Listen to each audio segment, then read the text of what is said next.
In Ipsos polling exclusively for Global News, if an election were held today, 38% of Canadians would vote for the Liberals, up 2 points since September.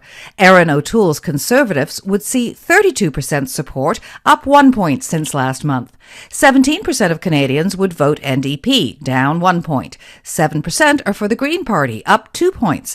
And the Bloc Québécois would garner 6% of the national popular vote, down 1 point. 16% of Canadians say they don't know how they would vote, and 8% wouldn't vote at all. The Liberal lead over the Conservatives has a lot to do with how women plan to vote versus men. 39% of women say they will vote Liberal. That's an 11% lead over the Conservatives at 28%. The NDP at 20%, with the Bloc and Greens both at 6%. Among men, the Liberals at 36% support and the Conservatives at 35% are tied, with the NDP trailing at 14%, 7% for the Greens and 6% for the Bloc. Age is also an issue. The Liberals have a large lead at 41% support in the 35 to 54 age group. The Conservatives are at 28%, the NDP is at 17%. The Greens are at 7% and the Bloc at 5%. The only age group where Liberals do not lead is among those aged 55 and older, with the Liberals and Conservatives tied at 37% each. The NDP is at 12%, followed by the Bloc at 8%, and the Greens at 5%.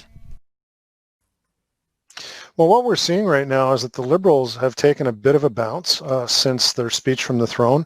They have sorted out about a 6-point lead over the Conservatives nationally, which is an interesting territory where they're knocking on the door of potentially looking at possibly forming a majority government, although they'd have to do better in a couple of regions than they are right now. But you can also see, this telegraphs why the Prime Minister and the government have become so obstinate about protecting their position in the House of Commons and why they are treating things as votes of confidence. Yeah, we've seen that the government's approval level, actually the Prime Minister's approval level in terms of handling the coronavirus is down about 15 points since the start of the crisis. So he's moved down to 59%, but any time that any political leader in this country gets 59%, they have to be really happy. So at the moment, looking at these data, the Prime Minister's in a pretty strong position. Yeah, Canadians aren't looking for a campaign, and only 33% of us said the likelihood is that we're going to have an election by the spring, or they would welcome an election by the spring. So that's a pretty healthy group that's not looking forward to an election. Who would they blame? It's split all over the place, but the weight seems to go to the Prime Minister and to the Liberal Party. So they have to be careful about how they would get into this, and if they do go to the people, it has to be for the right reason.